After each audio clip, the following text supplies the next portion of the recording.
Any big change, anything that is new or unprecedented in our lives can bring this whole spectrum of emotions.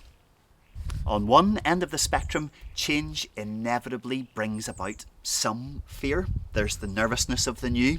There's the uncertainty of the unknown. We don't know how we're going to cope. We don't know exactly what challenges might lie ahead. We don't know what we don't know. And so there is a level of anxiety always involved. And at the other end of the spectrum, there is the joy of the new. There's the buzz of excitement. There's the thrill of the unknown. And this is true for us, and it was true for the women on that first Easter Sunday. There's a sense that what is to come, the new thing that's coming, is better, so much better than where we have been.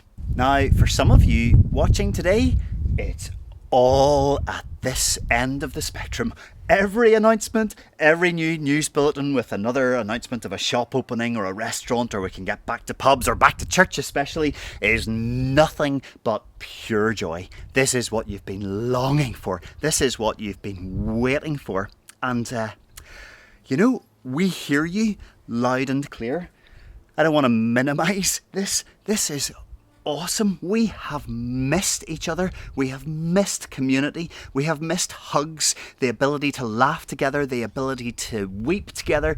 These are the building blocks of our humanity. And oh my goodness, this last year has just left us gasping with the loss of them sometimes. So now that they are coming back, for many of us, it is pure joy. And if that's how it feels for you, we hear you loud and clear, and we rejoice along with you this morning.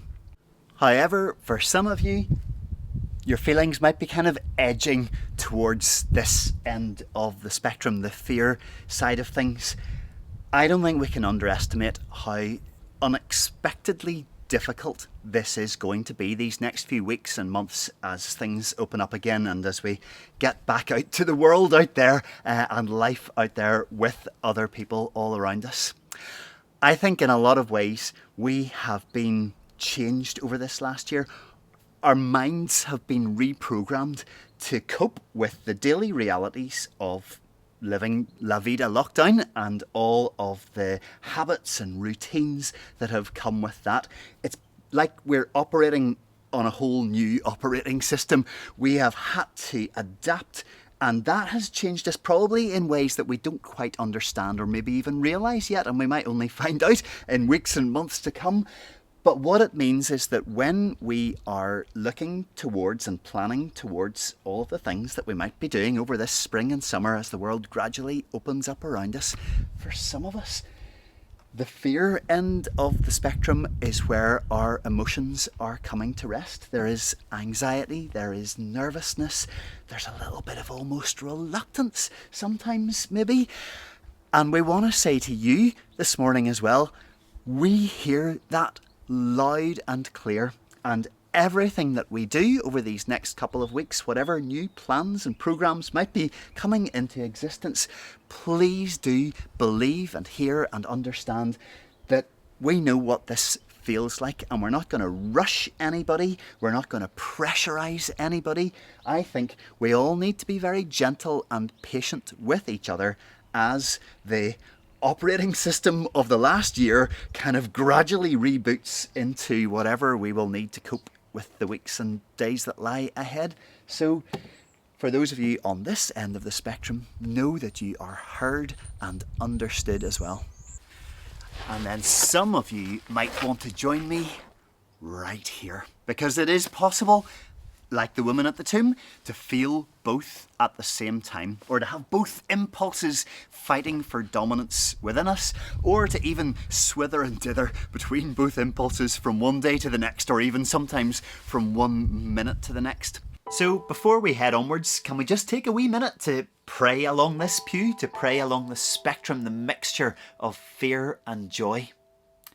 So Lord, we pray that you would walk with us through days of joy. May the reopening of churches and shops and high streets also be the reopening of our hearts, the reopening of our friendships, the reopening of our capacity for joy and love and generosity. And Lord, we pray that you would walk with us in days of fear, when we are nervous or reluctant, when we struggle with wise decisions that are safe as can be for ourselves and for those around us.